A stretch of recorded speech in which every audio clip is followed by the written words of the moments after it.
수영을 잘하고 싶어서 유튜브에서 수영 잘하는 법을 검색을 하기도 하고 수영에 대한 여러 가지 자료를 찾아보기도 합니다. 그런데 정작 물에 들어가지를 않는다.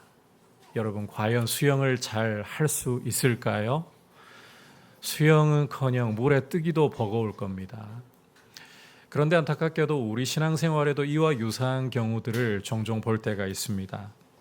하나님 은혜를 이야기하지만 정작 그 은혜가 임할 때 받을 그릇을 준비하지 않는 경우가 그와 같은 경우라는 것입니다. 지난 시간 한나가 마음의 괴로움 중에 하나님께 나아가 그 마음을 기도로 토로하는 것을 살펴보았습니다.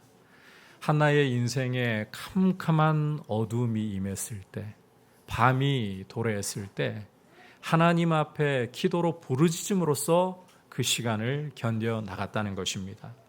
물론 기도하던 중에 황당한 일도 한나는 겪어야 했습니다.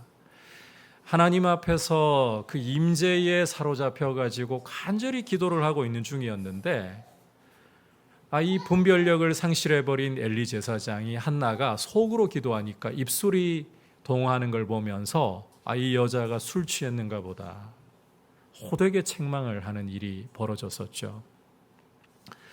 이런 황당한 상황 속에서도 한나는 엘리 제사장을 속으로라도 무시하지 않았습니다. 오히려 엘리를 보기 전에 그를 제사장으로 세우신 하나님을 먼저 보면서 부족한 엘리 제사장의 축복이라 할지라도 하나님의 응답으로서 여겼습니다. 그리고 이제 집으로 돌아간 후에는 먹고 다시는 근심빛이 그 얼굴에 보이지 않았다라고 말씀하고 있습니다.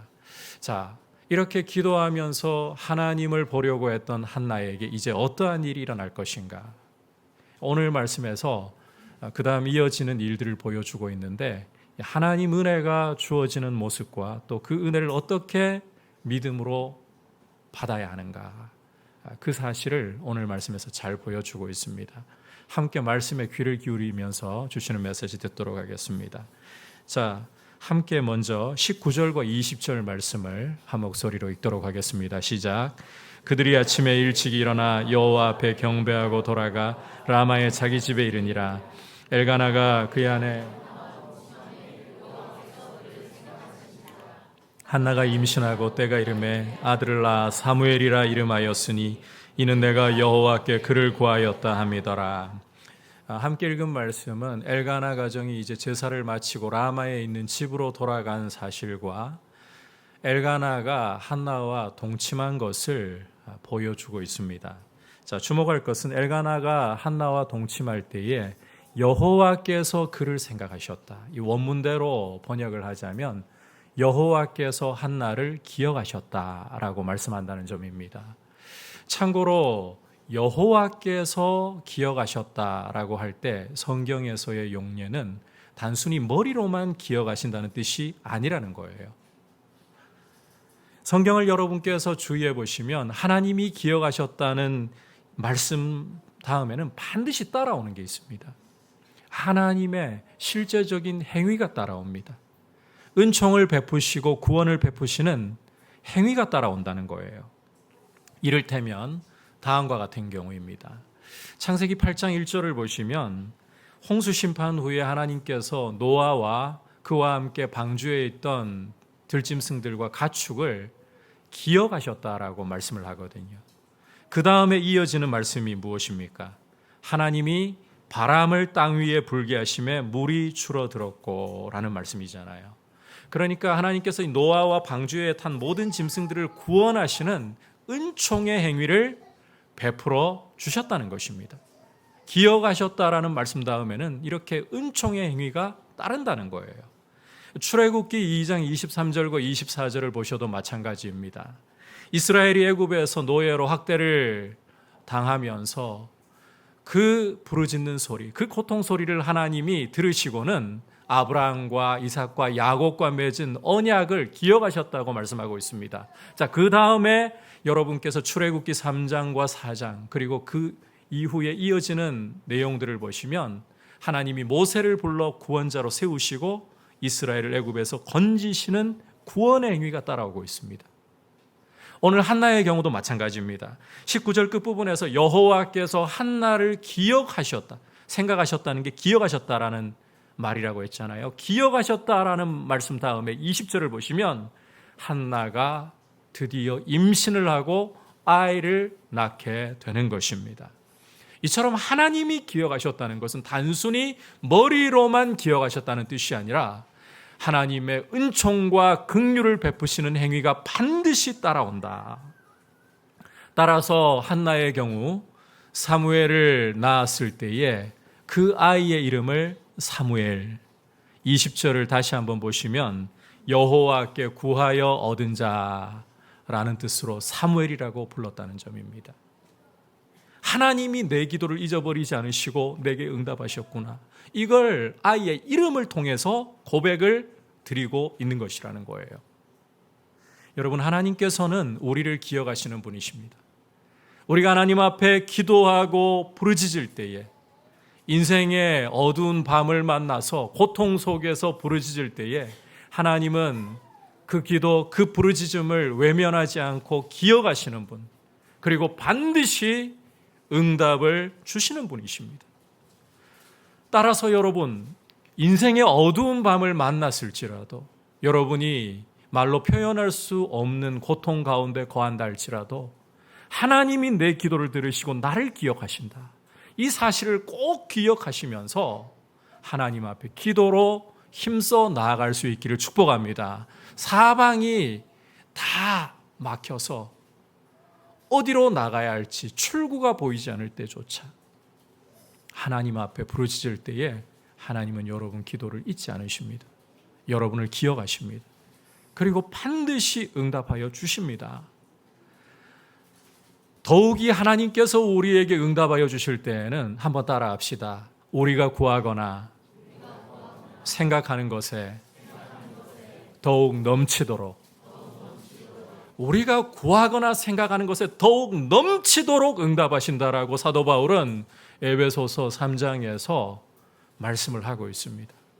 여러분, 한나가 사무엘을 구할 때에 아들을 구했지, 이 아들이 이스라엘 역사의 어둠을 밝히고 새 아침을 가져오는 일을 하는 위대한 통로가 될 것이라고까지 생각하지 못했습니다.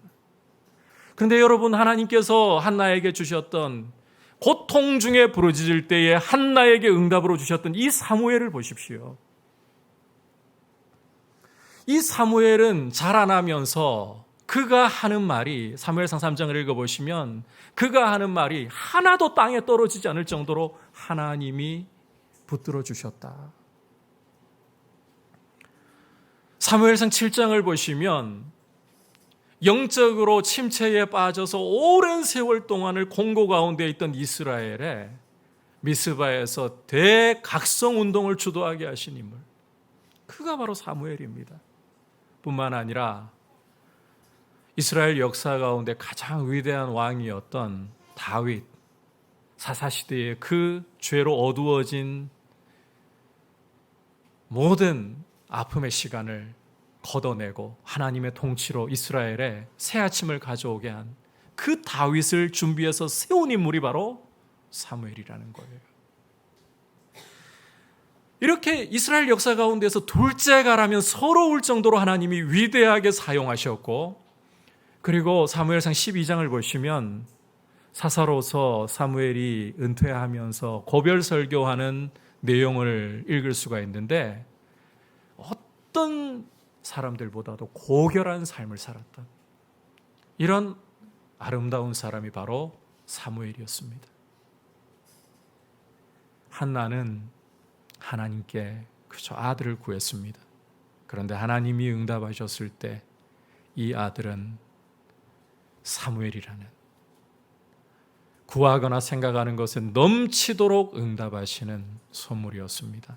여러분, 한나이니까 라고 생각하지 마시고, 사도 바울은 에베소서에서요, 그 편지를 받아보고 있는 이방인 성도 모두를 향해서 우리 하나님은 우리가 구하거나 생각하는 것에 더욱 넘치도록 응답하실 분이시다. 그러므로 여러분, 사방이 막혀 있는 때라도 낙심하기보다 막으신 분이 하나님이시라면 열어주실 분도 하나님이시라는 믿음을 가지고 인내로 기도로 하나님 앞에서 여러분의 간구를 올려드림으로 하나님의 응답의 풍성함을 경험할 수 있기를 주님의 이름으로 축복합니다. 기도를 힘쓰시기를 바랍니다.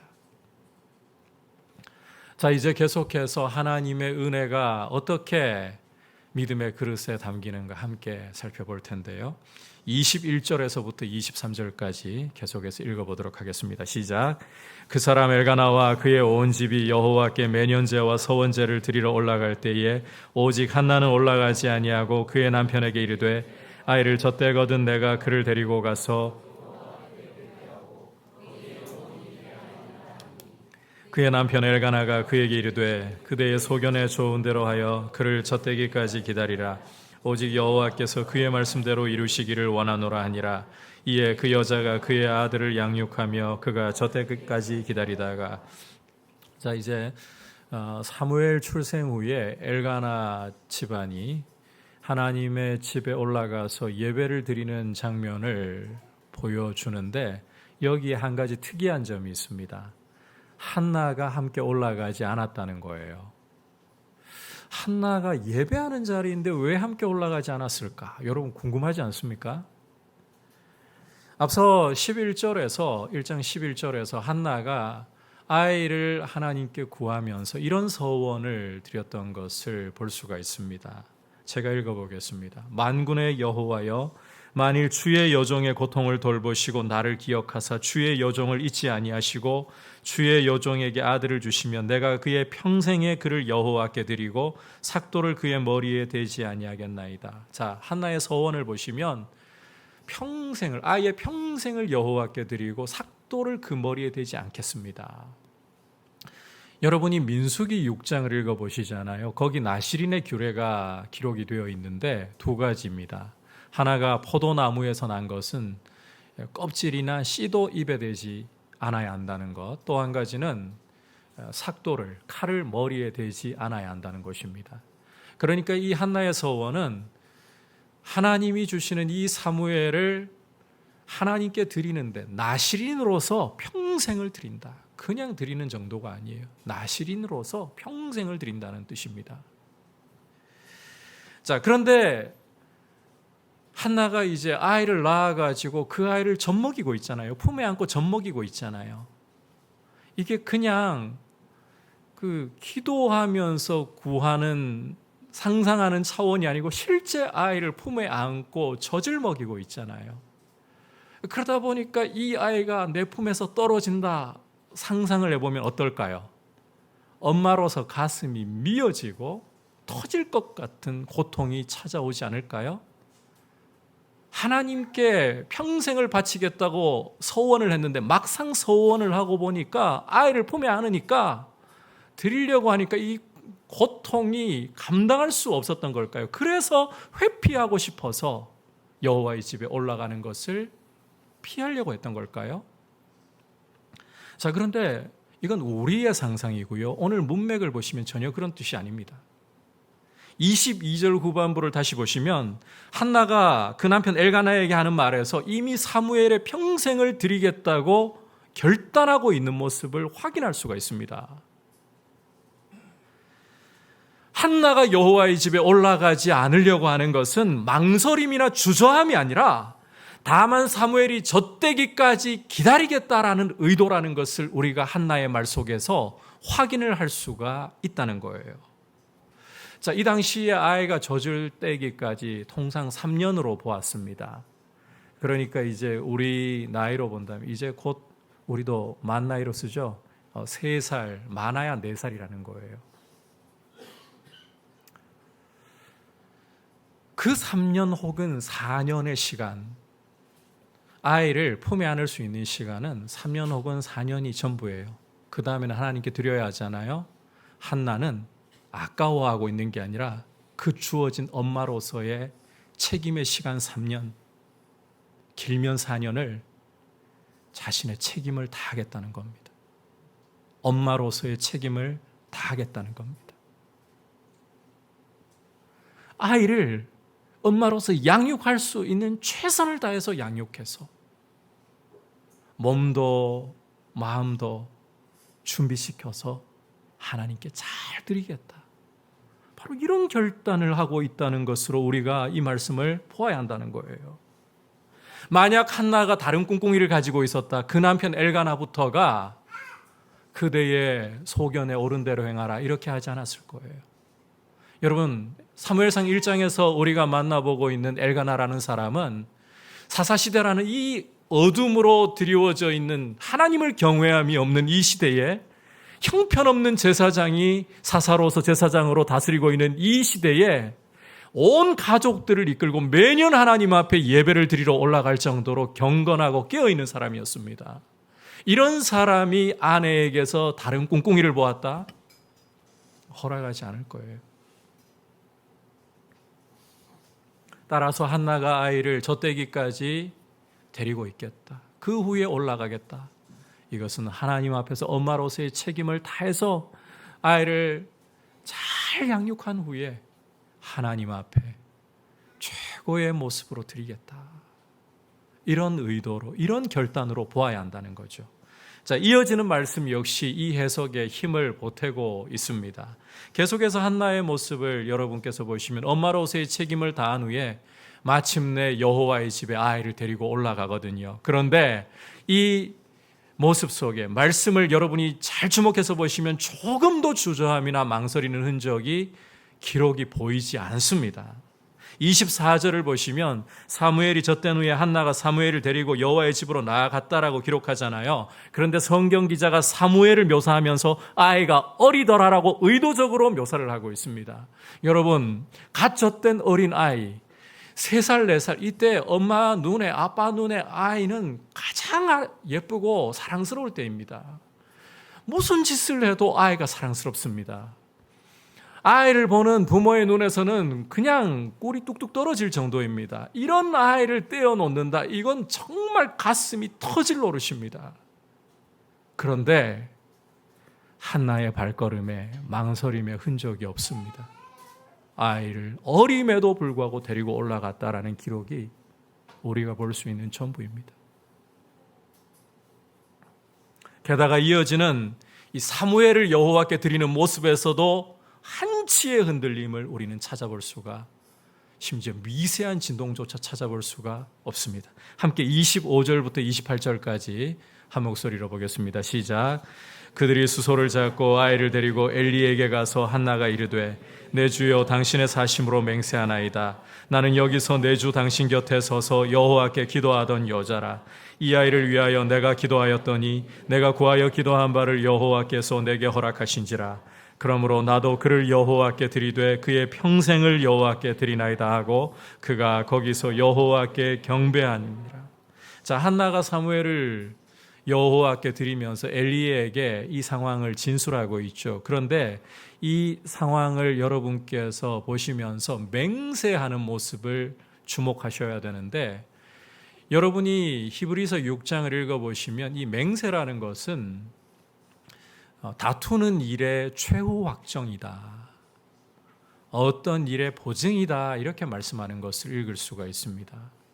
그러니까 지금 한나가 사무엘을 여호와 앞에 드리면서 진술하고 있는 이 말들, 이 행동들이 한치의 흔들림도 없을, 결코 변심하지 않을 일이라고 지금 한나가 보증을 한다는 거예요.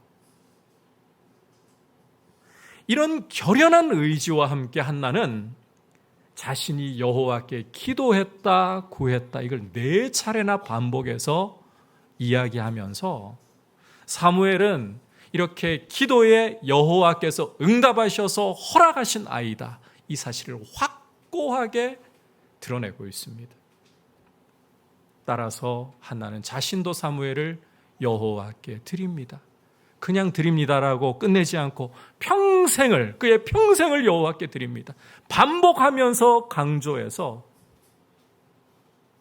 이 사실을 하나님 앞에서, 엘리 앞에서 고백하고 있습니다.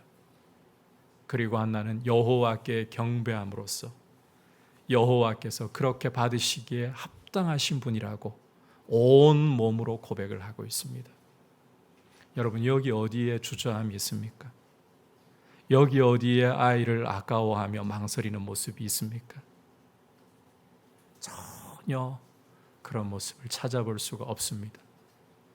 바꿔 말하자면 한나는 하나님이 자신에게 신실하게 기도에 응답하셨던 이 은혜에 대해서 믿음과 헌신으로 화답을 하고 있다는 것입니다. 여러분, 한나의 이 모습을 묵상을 하면서 한 사람이 제 마음에 또 떠올랐습니다. 다름 아닌 100세에 얻은 아들 이삭을 하나님께 번제로 드리려고 했던 아브라함이었습니다. 물론 아브라함의 경우는 한나의 경우와 조금 다른 케이스라고 할 수 있습니다. 한나는 자신이 먼저 사무엘을 하나님께 드리겠다라고 서원했고 그 서원을 실행에 옮겼습니다. 하지만 아브라함의 경우는 하나님이 약속대로 이삭을 주신 후에 먼저 이삭을 번제물로 바치라고 명령하신 케이스입니다. 하지만 여러분, 동일한 사실은 아브라함 역시 이 이삭을 번제물로 드리려고 할 때 하나님께 조금 더 망설이지 않았다는 거예요.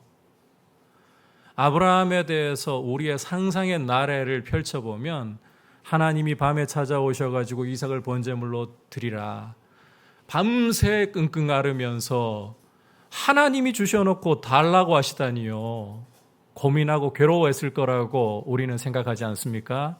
그런데 창세기 22장을 읽어보시면 오히려 성경 기자는 그렇게 고민한 흔적이 아니라 아침에 일찍 일어났다라고, 말씀을 받고 아침에 일찍 일어났다라고 기록을 하고 있습니다.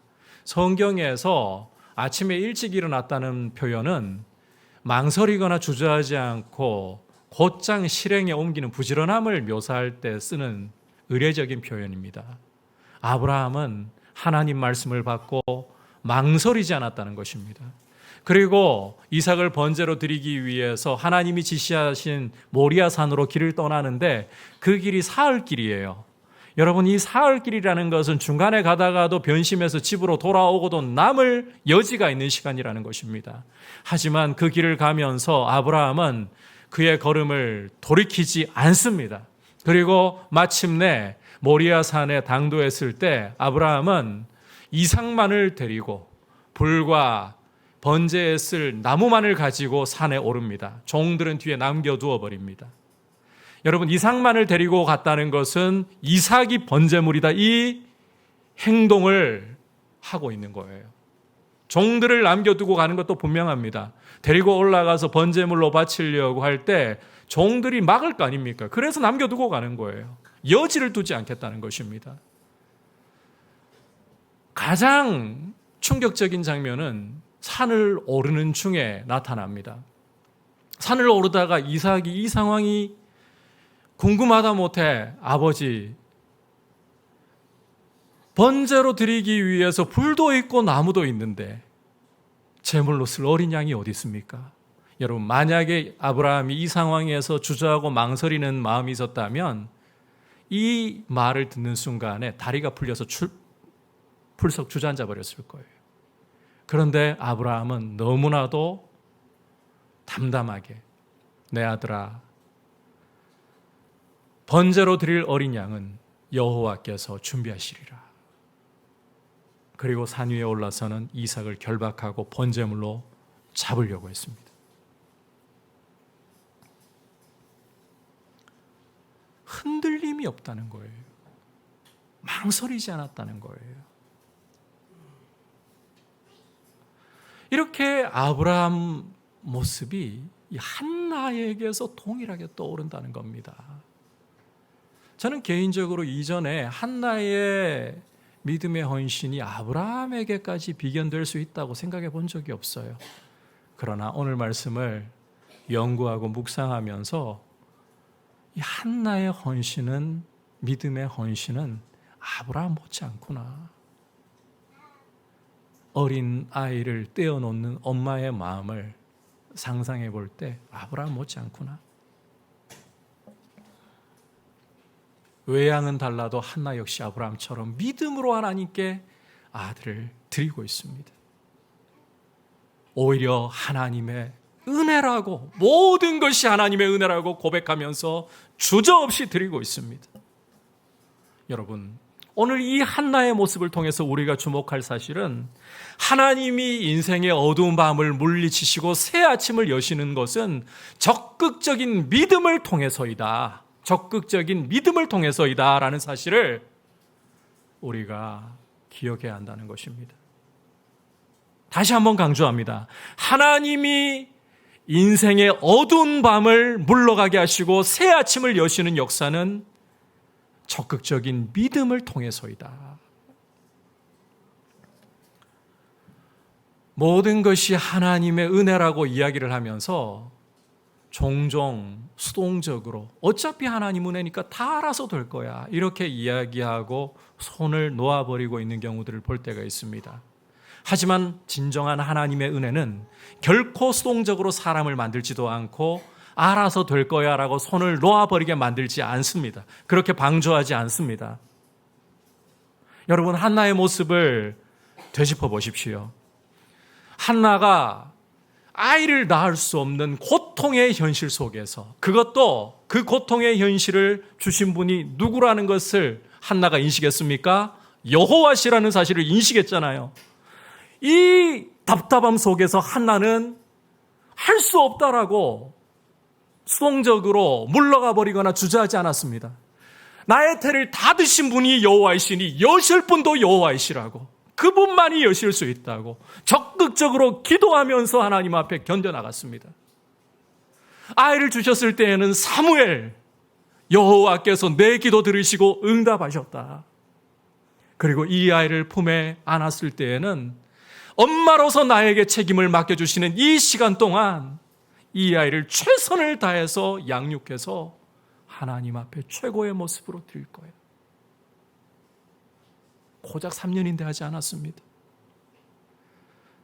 혹은 이 아이 어차피 하나님께 드리려면 정을 붙여서는 안 돼. 사무엘 1장에서 엘가나가 여러분 예배드리는 모습 속에서 그 집안 형편을 엿볼 수가 있거든요. 엘가나 집안 형편이라면 유모를 구해가지고 어차피 정을 떼어야 할 아이 그냥 애초부터 맡겨버릴 수도 있습니다. 그런데 한나는 그렇게 하지 않았어요.